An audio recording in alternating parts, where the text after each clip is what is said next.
우리 함께 하나님의 말씀을 보도록 하겠습니다. 오늘 함께 나눌 말씀은요, 시편 51편 7절에서 12절까지의 말씀입니다. 시편 51편 7절에서 12절까지의 말씀입니다. 제가 한번 읽도록 하겠습니다. 우슬초로 나를 정결케 하소서. 내가 정하리이다. 나를 씻기소서. 내가 눈보다 희리이다. 나로 즐겁고 기쁜 소리를 듣게 하사 주께서 꺾으신 뼈로 즐거워하게 하소서. 주의 얼굴을 내 죄에서 돌이키시고 내 모든 죄악을 도말하소서. 하나님이여, 내 속에 정한 마음을 창조하시고 내 안에 정직한 영을 새롭게 하소서. 나를 주 앞에서 쫓아내지 마시며 주의 성신을 내게서 거두지 마소서. 주의 구원의 즐거움을 내게 회복시키시고 자원하는 심령을 주사 나를 붙드소서. 아멘. 오늘 우리가 읽은 이 시편 51편의 말씀을 가지고 다윗의 마음을 주소서라는 제목으로 함께 말씀을 나누려고 합니다. 여러분들은 다윗 하면은 어떤 모습이 제일 먼저 연상이 되십니까? 골리앗을 향해서 물맷돌을 던지는 다윗이 생각이 드십니까? 아니면 칼을 들고 전장을 누비는 그러한 용사의 다윗의 모습이 연상이 되십니까? 또 어떤 분들은 하나님 앞에서 하프를 치면서 찬양하는 다윗의 모습을 생각하실 수도 있으실 것입니다. 그런데 오늘 제가 나누려고 하는 말씀은 우리가 흔히 다윗에 대해서 생각할 때 떠오르는 그러한 이미지가 아니라 하나님 앞에 범죄했던 다윗, 그 하나님 앞에 범죄했던 다윗이 하나님 앞에 죄가 드러났을 때 하나님 앞에 행했던 그 다윗의 마음, 그것을 나누려고 하는 것입니다. 우리가 다 알고 있지만 사실은 이렇게 많이 생각하지 않은 조금 낯설은 그러한 모습이 되어질 수 있을 것입니다. 먼저 우리가 읽었던 이 본문 말씀을 좀 더 이해하기 위해서는 사무엘하 말씀으로 우리가 돌아가서 말씀을 좀 구체적으로 보도록 하겠습니다. 사무엘하 11장 말씀입니다. 사무엘하 11장 1절부터 한번 보도록 하겠습니다. 1절에 이렇게 시작합니다. 해가 돌아와서 왕들의 출전할 때가 되매 다윗이 요압과 그 신복과 온 이스라엘 군대를 보내니 저희가 암몬 자손을 멸하고 랍바를 에워쌌고 다윗은 예루살렘에 그대로 있으니라. 이렇게 시작합니다. 지금 이 상황이 다윗을 죽이려고 했던 사울이 이제 죽음을 당하고 그의 아들 이스보셋까지도 죽음을 당한 후에 다윗이 드디어 유다뿐만이 아니라 예루살렘과 또 이스라엘, 온 이스라엘의 왕이 됩니다. 남과 북이 나눠졌던 것을 이제 통일하고 안으로는 견고케 하면서 바깥으로는 이제 외부에 공격해오는 이방 세력들을 이제 정복하면서 나라를 더욱더 견고하게 세워나가는 그런 시기에 쓰여진 글입니다. 다윗은 항상 전쟁할 때 그 누구보다도 맨 앞장서서 지휘할 뿐만 아니라 실제로 싸웠던 사람입니다. 그런데 오늘 읽은 이 본문 말씀을 보면요, 요압을 비롯해서 모든 이스라엘의 군사들은 싸우기 위해서 전쟁터에 나가 있는데 다윗은 그들과 함께하지 않고 지금 예루살렘에 머물러 있는 것을 보게 됩니다. 전쟁터에 있어야 될 다윗이 전쟁터에 나가지 않고 예루살렘 성 안에 머물러 있을 때 무슨 일이 일어나는지를 한번 보도록 하겠습니다.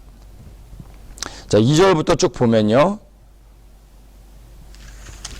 다윗이 전쟁터에 있지 않고 왕궁에 있다 보니까 그가 자기에게 주어진 이 편안한 시간을 어떻게 해야 될지를 모르는 겁니다.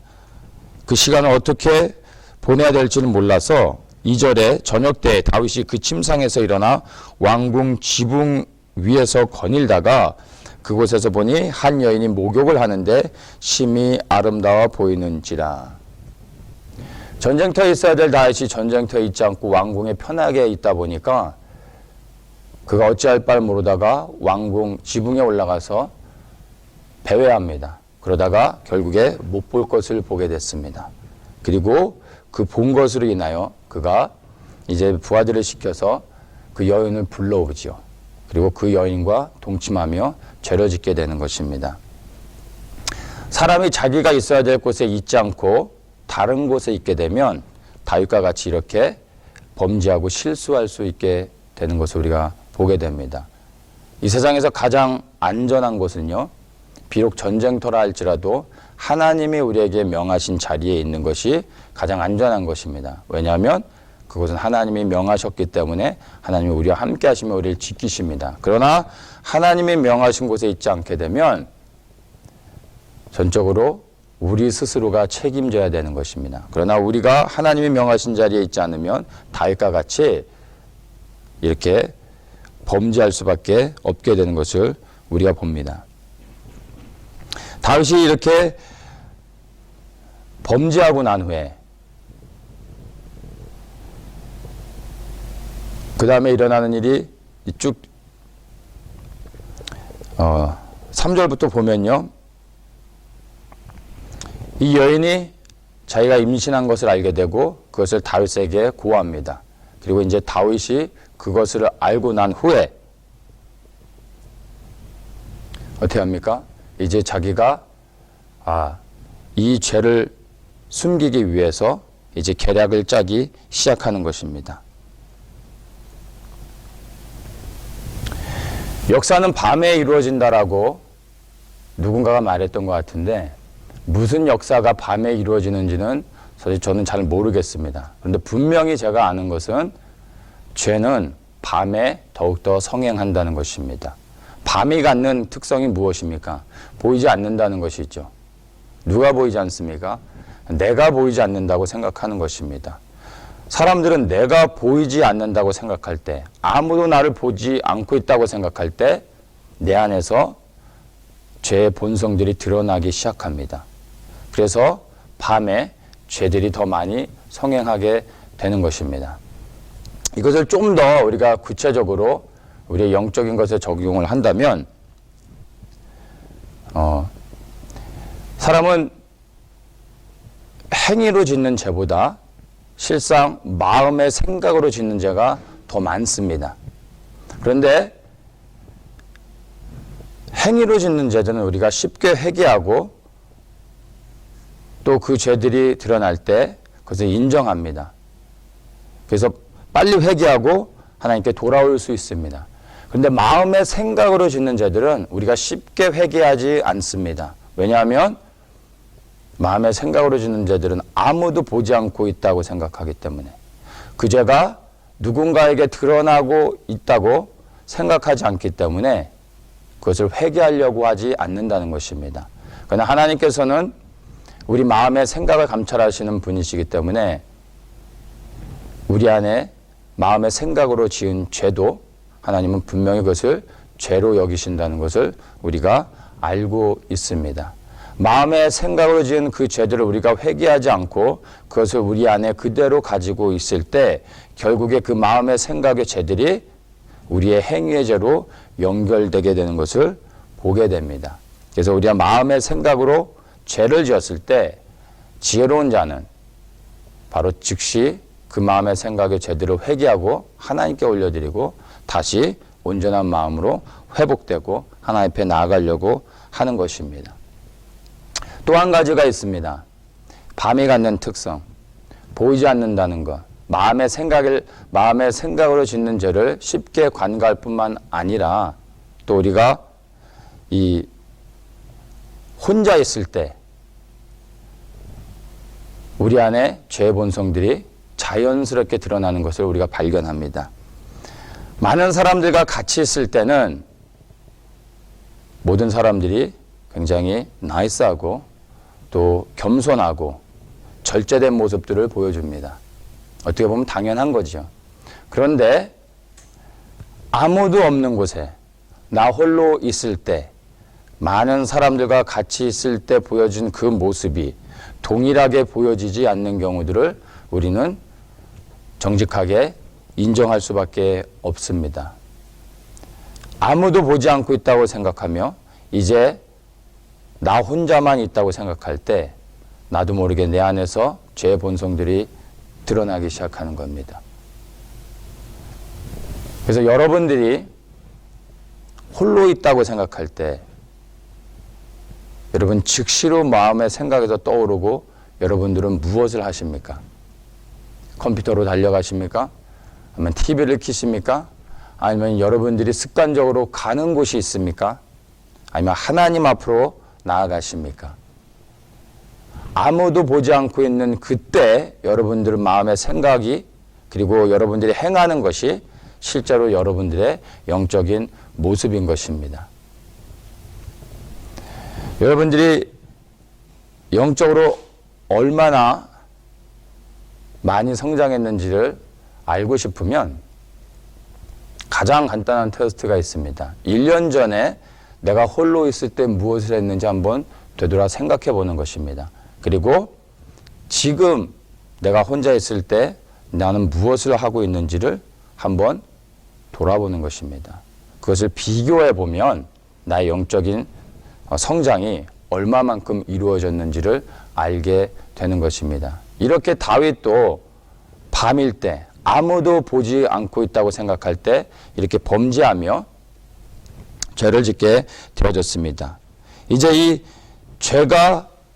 죄를 짓고 난 후에 그 죄로 인해서 죄의 결과로 인해 밧세바 우리아의 아내가 임신을 하게 된 것을 알게 됐습니다. 이 죄를 처리하는 다윗의 모습을 한번 보도록 하겠습니다. 6절에 보면 6절부터 이제 다윗이 자기가 범한 밧세바가 임신했다는 사실을 알고 난 후에 이것을 처리하는 다윗의 모습이 기록되어 있습니다. 어떻게 하죠? 다윗이 이제 전쟁터에서 우리아를 부릅니다. 그리고 전쟁터의 소식들을 잠깐 듣고 나서 이제 집으로 돌아가 쉬라고 얘기하죠. 근데 이 우리아가 집에 가서 자지 않고 바로 바깥에서 이스라엘 사람들과 함께 잡니다. 다음날 다윗이 그것을 알고 우리아를 부르고 왜 집에서 자지 않느냐고 얘기를 합니다. 그때 우리아의 답변이 무엇입니까? 요압을 비롯해서 우리의 모든 형제들이 밖에 나가서 전쟁하고 싸우고 있는데 내가 어떻게 집에서 편히 잘 수 있겠습니까? 라고 말하는 것이 우리아의 답변입니다. 멋있지 않습니까? 이 우리아가 누굽니까? 성경에 다윗의 위대한 용사 37명이 기록되어져 있는데 그 37명 가운데 한 명인 것입니다. 이 우리아는 다윗을 위해 생명을 걸고 전쟁터에서 충성스럽게 싸웠던 이러한 군인인 것입니다. 이러한 용사들이 이스라엘에 다윗의 수중에 많이 있었던 것입니다. 그런데 이렇게 우리아가 집에 가서 자지 않고 바깥에서 잡니다. 다윗의 계획이 실패하게 되죠. 사실은 이렇게 실패하는 것이 하나님께서 다윗에게 회개할 수 있는 기회를 주신 것이었습니다. 그런데 다윗은 어떻게 합니까? 또다시 반복합니다. 술을 먹이고 그로 하여금 집에 가서 자게 합니다. 그런데 우리아가 또 집에 가서 잠을 자지 않습니다. 하나님께서 다윗에게 은혜를 베풀어 주셔서 죄를 회개할 수 있는 기회를 주셨는데 다윗은 그 기회를 죄를 회개할 수 있는 기회로 삼지 않고요. 끝까지 또 계속해서 자신이 지은 죄를 감추려고 그 계획들을 실행하는 모습을 보게 됩니다. 범죄한 후에 죄를 회개하기보다는 즉시로 그 죄를 숨기고 가리려고 하는 것이 우리의 죄의 본성인 것입니다. 다윗뿐만이 아니라 우리에게도 동일한 그러한 죄의 본성의 모습들이 있습니다. 하지만 우리가 돌아보면 죄를 숨길 수 있는 것이 축복이 아니요 바로 죄가 드러나는 것이 복이라는 것을 알고 있습니다. 하나님은 다윗을 사랑하셨기 때문에 그 죄를 드러내시고 그에게 회개할 수 있는 기회를 주시려고 했던 것입니다. 그런데 다윗은요 끝까지 그 죄를 숨기려고 하고 있습니다. 자, 그래서 결국에는 다윗이 이제 자신이 세운 계획이 실패하자 우리아의 손에 편지를 쥐어줘서 요압에게 보냅니다. 요압이 그 편지를 이제 전쟁터에서 받아보고 열어봅니다. 뭐라고 써있죠? 이제 우리아를 전쟁 가장 치열한 곳 맨 앞에 두고 너희들은 뒤로 빠져라. 그래서 우리아가 거기서 죽음을 당하게 두어라. 이것이 다윗의 계략이었습니다. 근데 이번 계획은 성공하게 됩니다. 그리고 우리아는 전쟁터에서 그렇게 죽고 맙니다. 다윗을 위해서 생명을 걸고 싸웠던 우리아를 바로 다윗이 죽인 것입니다. 원래 다윗은 우리아를 죽일 생각이 없었어요. 자신의 죄만 가리려고 했던 것뿐입니다. 그런데 그 죄를 가리는 것이 실패하자 자신도 모르게 더 큰 죄를 짓기로 계획을 세우고 실행하는 것입니다. 죄를 숨기기 위해서는요, 또 다른 죄를 짓고 또 다른 죄를 짓다 보면 더 큰 죄를 계속 짓게 되는 것입니다. 이것이 죄가 연결되어지는 영적인 모습인 것입니다. 조그만 죄라 할지라도 그 자리에서 회개할 때 더 이상 죄가 우리를 붙잡을 수 없게 되는 것입니다. 그런데 죄를 숨기려고 할 때 우리는 더 큰 죄 가운데 빠지게 되는 것을 보게 됩니다. 다윗은 이제 우리아를 죽이고 밧세바를 불러서 자신의 아내로 취합니다. 그리고 이제 모든 것이 끝났다라고 생각합니다. 아, 나는 완전 범죄를 했어. 이제 내 죄를 아는 사람은 아무도 없어. 누구도 내게 나의 잘못을 지적할 수 있는 사람이 없어 라고 생각하며 이제 모든 것을 잊고 살아가는 것입니다.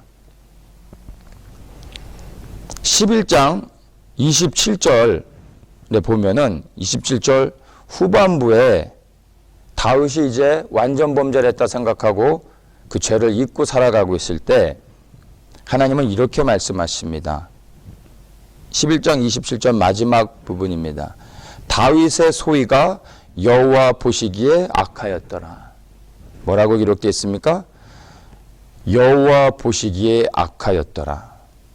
하나님은 보신 것입니다. 다윗은 아무도 보지 않았다라고 생각하고 있지만 하나님은 보셨다라는 것입니다. 우리가 죄를 짓는 순간 본능적으로 좌우를 돌아봅니다. 누가 내 죄를 본 사람이 있는가? 본 사람이 없을 때 그 죄를 묻고 싶은 거예요. 그 죄를 드러내고 타치하고 싶지 않은 거예요. 그냥 그렇게 넘어가고 싶은 거예요. 그런데 내가 죄를 졌을 때 고개를 들어 위를 쳐다볼 수 있는 은혜가 우리에게 있어야 됩니다. 하나님은 우리를 늘 보고 계시는 것입니다. 좌우에 어느 누구도 보지 않았다 할지라도 이미 하나님은 보신 것입니다. 세상의 모든 사람을 속일 수 있어도 하나님은 속일 수가 없는 것입니다. 그것을 아는 지혜가 있는 사람이 바로 복된 사람인 것입니다. 자, 그렇게 자신은 완전 범죄를 했다고 생각하며 편안하게 죄를 잊고 살아가는 다윗에게 이제 하나님께서 그분의 일을 행하시는 것을 우리가 보게 됩니다. 12장 1절에 이렇게 시작합니다. 여호와께서 나단을 다윗에게 보내시니 이렇게 말씀하면서 이제 12장을 시작합니다. 그리고 나단이 이제 부한 자와 가난한 자의 비유를 통해서 다윗의 죄를 드러냅니다. 다윗이 이 비유를 들을 때 자기의 얘기인 줄을 모르고 흥분해서 말합니다. 아니 어떻게 세상에 이렇게 나쁜 놈이 있을 수 있느냐 라고 다윗이 흥분하며 나단에게 얘기합니다. 그때 나단이 이렇게 얘기합니다. 7절에 나단이 다윗에게 이르되 당신이 그 사람이라 이렇게 말하는 것입니다. 당신이 죄를 지었습니다. 당신이 바로 그 죄를 지은 바로 그 당신이 말하는 나쁜 사람입니다. 라고 다윗을 향하여 나단이 그 잘못을 드러내고 있습니다. 와우, 저는 이 7절의 말씀을 읽었을 때 너무 깜짝 놀라면서 한편으로 통쾌했습니다. 다윗의 죄를 나단이 그 자리에서 드러내는 것입니다. 당신이 그 사람이라. 어떻게 감히 이렇게 말할 수 있을까요? 다윗은 왕입니다. 이스라엘을 통치하는 왕입니다. 어느 누가 다윗을 향하여서 당신이 죄를 지었습니다 라고 말할 수 있겠습니까? 다윗의 말 한마디면 그 자리에서 나단은 목이 달아날 수도 있습니다. 그런데 나단은요, 당신이 죄를 지었습니다 라고 다윗을 향해서 그 죄를 드러내고 있는 것입니다. 이것을 보면서 제가 큰 은혜와 도전을 받으면서 그렇구나, 정말 나단이 필요한 시대에 내가 살고 있구나. 나에게도 정말 나단이 필요하구나. 나도 하나님을 섬긴다고 말하지만, 하나님을 진실되게 섬기고 싶지만 때론 내가 나도 모르는 사이에 하나님 앞에서 범죄하고 그 범죄가 함이 드러나지 않았을 때 용기가 없어. 또 때로는 창피하고 그것을 대면하기 싫어서 죄로 회개하기보다는 그냥 그렇게 덮어두고 지나치고 싶은 마음이 내 안에 있는데, 그때 하나님께서 내게 나단을 보내셔서 내 죄를 드러내신다면 내가 즉시로 이 자리에서 회개해서 죄사함을 받고 하나님 앞에 온전함으로 나아갈 수 있다면 이것이 나에게 가장 큰 축복이 될 수 있지 않을까 생각하면서 정말 내게 나단이 필요하구나. 주님, 내게 나단을 보내주십시오. 내가 범죄하는 그 현장에 나단을 보내셔서 네가 하나님 앞에 죄를 범했다라고 말해주는 나단을 내게 허락해 주시옵소서. 이렇게 기도가 되더라고요. 그리고 정말 이것을 묵상할수록 우리의 삶을 돌아보며 또 지금 우리가 살고 있는 이 미국 땅에도 정말 이 시대에 이 미국 땅에 나단이 정말 필요하구나. 하나님을 정말로 섬기던 이 축복받은 미국이 이제 하나님을 떠나 이렇게 죄악 가운데 있는 것을 보면 나단이 너무나 필요하구나. 이 미국 땅에 수많은 나단을 보내주셔서 죄를 지적하고 드러내서 이 미국이 다시 한번 하나님 앞에 회복되게 하여 주시옵소서. 이런 기도가 나오더라고요. 떠나온 조국 우리 대한민국을 생각할 때도 동일한 기도가 나오는 거예요. 정말 1900년대에는 이 한국 땅이 정말로 하나님을 두려움 가운데 섬기며 말씀과 기도의 운동이 일어나고 정말 하나님 앞에 뜨겁게 예배하는 그러한 민족이었었는데, 오늘날의 한국 교회들을 보면 하나님을 떠나 있는 것들을 보며 안타까운 생각이 드는 겁니다. 나단이 필요하구나. 정말 이 하나님을 떠나 번영 가운데서 머물러 있는 이 한국 교회를 향하여 나단이 일어나 정말 죄를 드러낼 때 한국 교회가 다시 회복되고 한국의 성도들이 회복돼서 하나님 앞에 온전히 나아갈 수 있지 않을까. 나단을 보내주시옵소서. 우리 대한민국에도 나단을 보내주시고 이 열방 가운데 하나님 수많은 나단을 보내주시옵소서. 이런 기도가 나오더라고요. 이 기도를 계속 하는데 나중에는 하나님, 내가 나단이 되게 해주십시오. 내가 이 시대의 나단이 되어져서 죄를 짓고 회개하지 않고 살아가고 있는 수많은 사람들에게 나단으로서 당신이 하나님 앞에 죄를 범했습니다 라고 말할 때 한 명의 영혼이라도 하나님 앞에 돌아와 영혼의 구원을 얻을 수 있다면 주님, 그 얼마나 복된 일입니까? 내가 이 시대의 나단이 되어져서 정말로 사람들의 죄를 드러내고 회개하여 돌이키게 하는 역사를 이룰 수 있게 해주십시오. 내가 나단이 되게 해주십시오. 이런 기도가 나오더라고요. 제가 이 말씀을 통해서 은혜를 받고 계속 묵상하다가 나단을 보내소서라는 제목으로 설교까지 준비를 했습니다. 이게 사실은 작년의 이야기입니다. 그런데 특별한 이유는 없었는데 제목까지 정하고 설교 준비를 다 했는데도 다른 설교들을 하느라 이 나단을 보내서라는 이 설교를 할 기회가 없었습니다. 가끔씩 생각날 때 이 말씀을 다시 묵상하다가 어느 날 다시 이 말씀을 묵상하는데 하나님께서 제 마음 가운데 한순간에 어떤 빛을 딱 제 마음 가운데 주시면서 깨닫게 하시는 성령님의 감동이 있었습니다.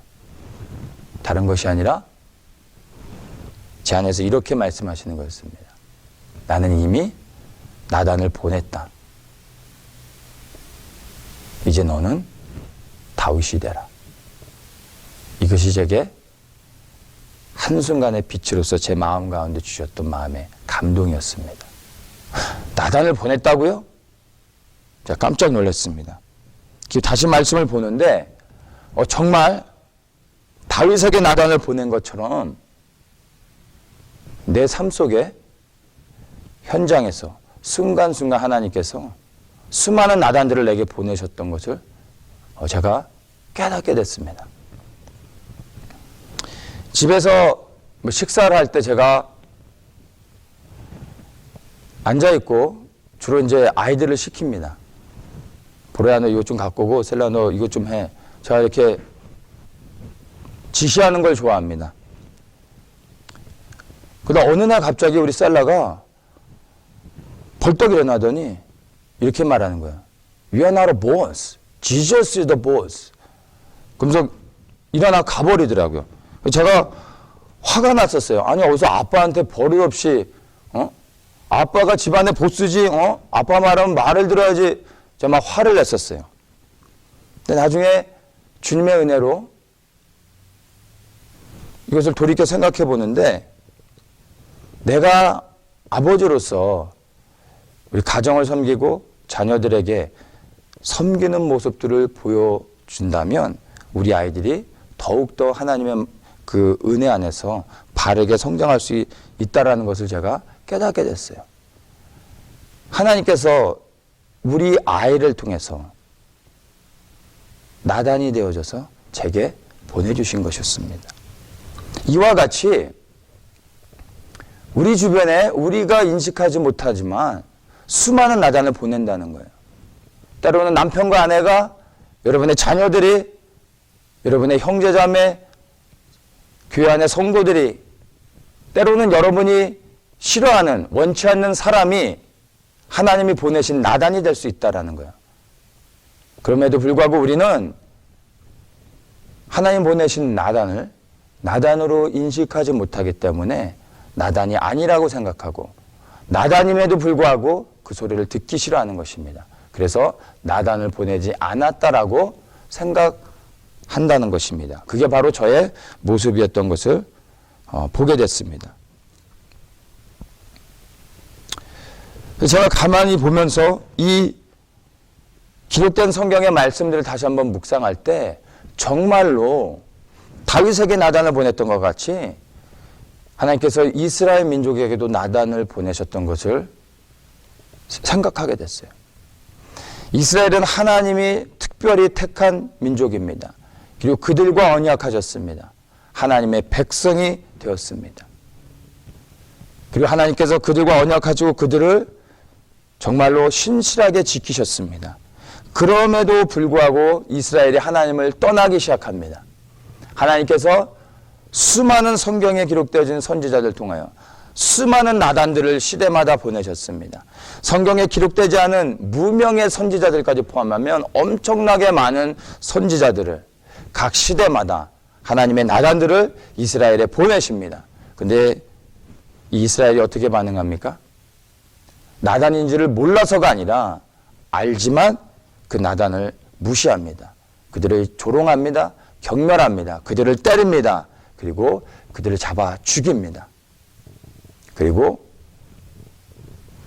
결국엔 이스라엘이 멸망을 당하게 됩니다.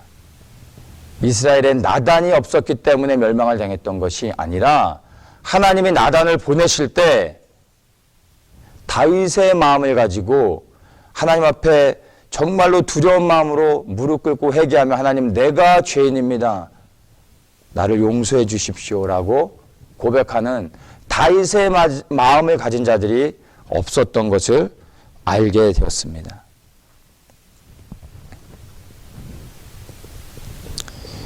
다윗의 반응이 어떻습니까? 나단이 나타나서 다윗의 죄를 지적할 때 이제 다윗은 더 이상 자신의 죄를 변명하지 않습니다. 숨기려 하지 않습니다. 이제 다윗이 13절에 보면요, 이렇게 고백합니다. 자신의 죄를 드러내는 나단을 향하여서 다윗이 나단에게 이르되 내가 여호와께 죄를 범하였노라. 이 짧은 한마디였습니다. 이 짧은 한마디로 다윗이 하나님 앞에 회개합니다. 그때 나단이 무엇이라고 얘기합니까? 나단이 다윗에게 대답하되 여호와께서도 당신의 죄를 사하셨나니. 다윗은 이 짧은 한마디에 회개를 했을 뿐입니다. 내가 하나님께 범죄하였습니다 라는 이 짧은 한마디에 고백을 했는데 하나님께서는 그의 죄를 사해 주셨습니다. 여러분, 진정한 회개는 말을 많이 하는 것이 아닙니다. 어떤 형식이 있는 것이 아닙니다. 회개할 때 눈물을 흘리고 콧물을 흘리고 몸에 진동이 와야지 회개하는 것이 아닙니다.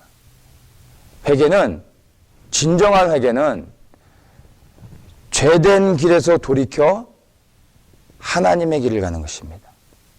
세상을 향해 가던 내 발걸음을 돌이켜 하나님을 향하는 것입니다. 그게 진정한 회개인 것입니다. 이 짧은 한마디가 회개가 될 수 있는 것은 이 회개 고백 안에 다윗이 진정한 회개, 죄를 돌이켜 하나님을 향하는 그 고백이 있었다는 것입니다. 그것을 어떻게 알 수 있습니까? 다윗이 이 죄를 고백하고 회개한 이후로 다윗의 삶 속에 더 이상 이 동일한 죄로 반복해서 죄를 짓고 하나님 앞에 징계를 받거나 이 죄를 다시 성경 가운데 언급하는 일은 없습니다. 다윗은 진정으로 회개했던 것입니다.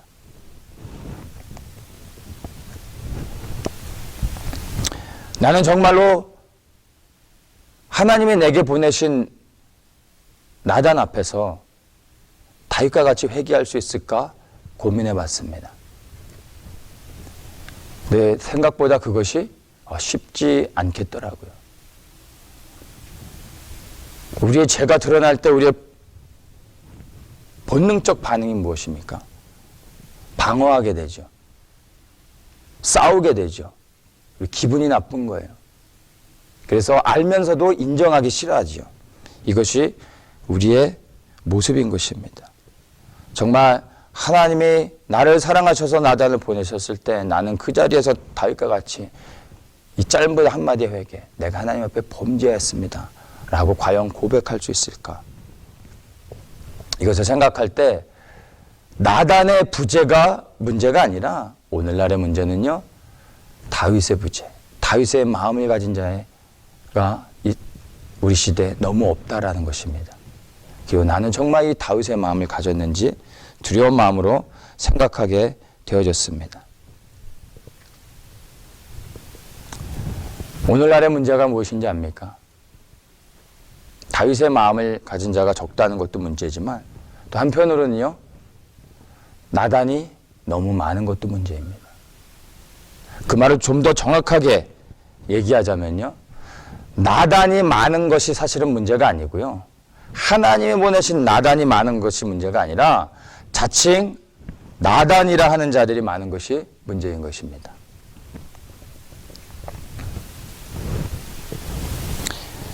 나단은 누구입니까? 12장 1절에서 이렇게 시작합니다. 여호와께서 나단을 다윗에게 보내시니. 누가 보냈습니까? 하나님이 보내셨습니다. 하나님이 보내시면 나단이 되는 것입니다. 그런데 오늘날의 문제는 무엇입니까? 자칭 나단이라고 하는 자들이 많다는 것입니다.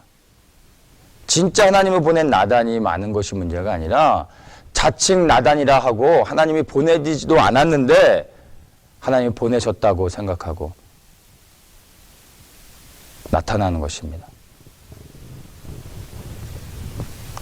오늘날의 교회 안에 많은 문제를 일으키는 대부분의 사람들이 바로 자칭 나단이라고 하는 사람들입니다. 나름 하나님부터 듣고 예언하고 본다는 사람들, 이런 사람들이요, 사람들에게 가서 말합니다. 내가 기도해 봤더니 당신 지금 이런 문제가 있어. 당신 이거 회개해야 돼. 그럴 때 어떤 일이 일어납니까? 두 사람의 관계는 깨어지고요, 더 큰 문제들을 일으키게 됩니다. 영적으로 성숙한 사람은 어떻게 할까요?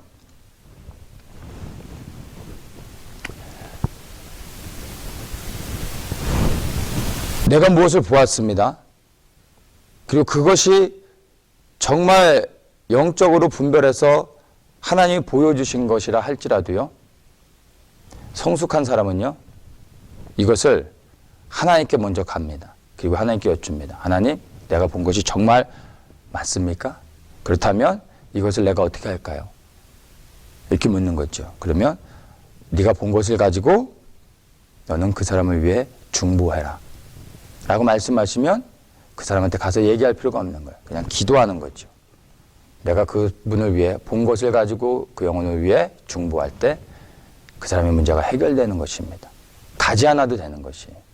또 때로는 하나님께서 가라고 하십니다. 그러면 하나님 언제 어느 시기에 내가 가서 어떻게 얘기하는 것이 지혜롭겠습니까? 라고 하나님께 물을 때 하나님께서 그 다음 스텝에 대해서 하나하나 말씀해 주십니다. 이렇게 하나님께 인도함을 받으며 나아갈 때 내가 가진 은사로 하나님을 섬기며 성도들을 회복하고 하나님께 나아가게 할 수 있는 것입니다. 은사는 하나님이 일방적으로 주시는 선물이기 때문에 그것은 우리의 인격과 상관이 없습니다. 많은 은사를 가지고 있는 사람들은 때로는 영적으로 성숙한 사람들이라고 생각하는 오해들을 갖고 있지만 사실 그렇지 않습니다. 전적인 하나님의 은혜로 그냥 주어지는 것입니다. 이 은사를 받았을 때 이 은사를 정말 분별해서 지혜롭게 사용하는 자들이 영적으로 성숙한 사람들인 것입니다. 우리 주변에 하나님으로부터 그냥 일방적으로 큰 은사와 능력들을 받아가지고 혜성같이 나타나서 정말 크게 사용되어지는 그러한 주의 종들을 우리가 간혹 보게 됩니다. 근데 이분들이 정말 그 하나님이 주신 은사를 가지고 사역을 하다가 한 몇 년 사역하다가 어느 날 갑자기 사라져 버립니다. 그리고 다시는 나타나지 않는 것들을 또 우리가 보게 됩니다. 왜 그럴까요? 하나님이 주신 그 귀한 은사들을 지혜롭게 분별하며 사용하지 못함으로 인하여서 은사 때문에 사역을 시작했다가 그 은사 때문에 사역을 중단하게 되는 것입니다.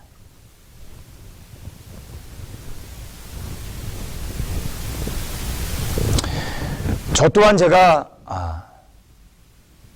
나단이 되고 싶은 마음으로 하나님께 기도했던 적이 있었습니다. 정말 제 마음 중심에는 나단이 되어져서 하나님을 섬기는 백성들이 죄를 돌이켜 하나님 앞에 나올 수 있다면 정말 내가 이 일을 하고 싶다라는 그런 마음의 중심도 있었지만요, 한편으로는요, 제 안에 제 스스로를 드러내고자 하는 그런 나를 높이고자 하는 그런 마음이 있었음을 제가 깨닫게 됐습니다. 왜 수많은 사람들이 나단이 되려고 하는지 아십니까? 왜 자칭 나단이 돼서 나가려고 하는지 아십니까? 나단이 되는 것은요, 내가 드러나는 것입니다. 내가 높아지는 것입니다. 내가 인정받는 것입니다. 그래서 사람들이 자칭 나단이라고 칭하며 나가려고 하는 것입니다. 하나님을 섬겼던 천사장 루시퍼가 어떻게 사단이 되어졌습니까? 하나님 앞에 자기를 드러내려고 할 때, 하나님과 같이 높아지려고 할 때 하나님을 섬기는 자리에서 사단의 자리로, 하나님을 대적하는 자리로 가게 됐던 것입니다. 내가 높아지고자 하고 나를 드러내고자 할 때 우리도 하나님 앞에 타락하여 사단이 된 루시퍼와 같이 하나님 앞에 범죄할 수 있다는 것입니다. 나단이 되려고 하기보다 하나님 앞에 다윗의 마음을 갖는 자들이 더 필요한 것입니다. 근데 안타까운 것은 바로 이러한 다윗의 마음을 가진 자들이 오늘날 우리에게 너무나 적다라는 것입니다. 육체의 소욕은 성령을 거스리고 성령의 소욕은 육체를 거스린다고 말합니다. 육신에 속하는 삶을 살고 있는 자들은 하나님이 나단을 보내셨을 때 그 소리를 거부합니다. 육에 속해 살고 있는데 어떻게 영적인 메시지를 들을 수 있겠습니까? 그것을 듣기를 좋아하고 받아들일 수 있겠습니까? 디모데후서 4장에서 오늘날 우리가 살고 있는 이 시대를 향해 너무나 분명하게 말씀해주고 있습니다. 너는 말씀을 전파하라. 때를 얻든지 못 얻든지 항상 힘쓰라. 범사에 오래 참음과 가르침으로 경책하며 경계하며 권하라. 때가 이르르니 사람이 바른 교훈을 받지 아니하며 귀가 가려워서 자기의 사욕을 쫓을 스승을 많이 두고 또 귀를 진리에서 돌이켜 헛단한 이야기를 쫓으리라. 너무나 분명하게 말해주고 있지 않습니까?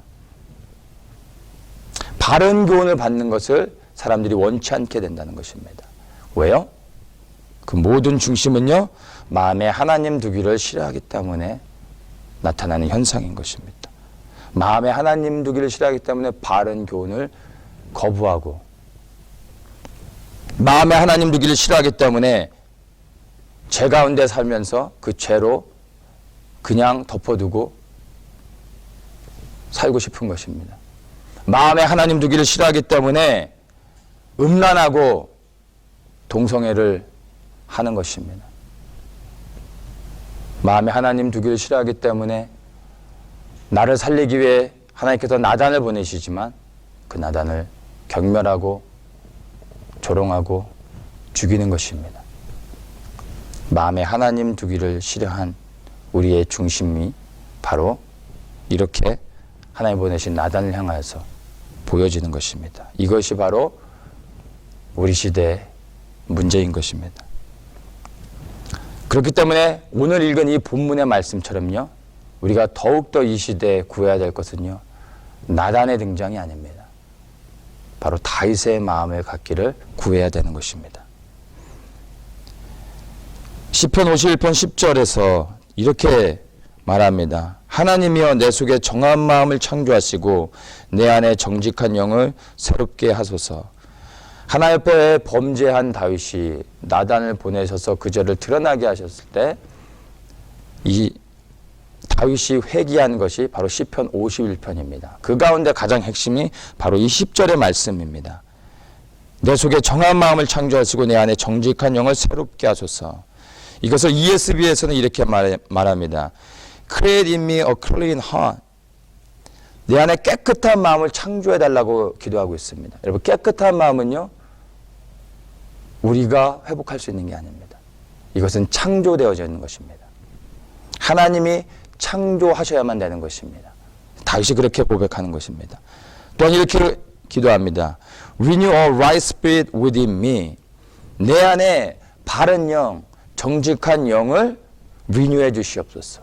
Renew는 start again, turn back, return 이러한 의미가 있습니다. 다시 얘기해서 하나님 내 안에 깨끗한 마음을 창조해 주시고 그리고 내 안에 올바른 영으로 새롭게 시작하게 해주시옵소서. 내 안에 하나님이 깨끗한 마음을 창조해 주신 다음에 올바른 영, 바로 성령이 내 안에서 나를 지도하실 때 내가 비로소 그 말씀을 순종하고 들으며 다윗의 마음과 같이 이렇게 나아갈 수 있게 되는 것입니다. 이 시대에 우리가 정말 구해야 될 것 바로 다윗의 마음인 것입니다. 다윗의 마음을 가진 바로 이러한 사람들을 하나님은 내 마음에 합한 자라고 말씀하십니다. 그리고 이렇게 하나님 마음에 합한 자들이 하나님과 화목하게 되고 영혼의 구원을 얻게 되는 것입니다. 모든 사람이 죄를 짓습니다. 그리고 그 가운데 수많은 사람들이 그 죄로 인하여 지옥에 갑니다. 그런데 소수의 사람들은 죄를 짓고서도 천국에 가게 되는 것을 우리는 압니다. 그 사람들은 누구입니까? 죄를 짓고도 천국에 가는 사람들. 바로 다윗의 마음을 가진 사람들인 것입니다.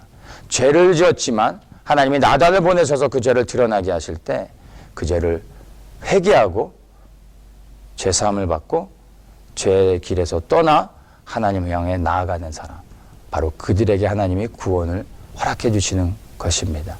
이 시대 정말 우리가 구해야 될 것은 다른 것이 아니라 바로 이 다윗의 마음인 것입니다. 이 다윗의 마음이 저와 또 오늘 예배 가운데 참여하시는 우리 모든 성도님들에게 정말로 충만히 임하기를 간절히 원합니다. 함께 기도하겠습니다.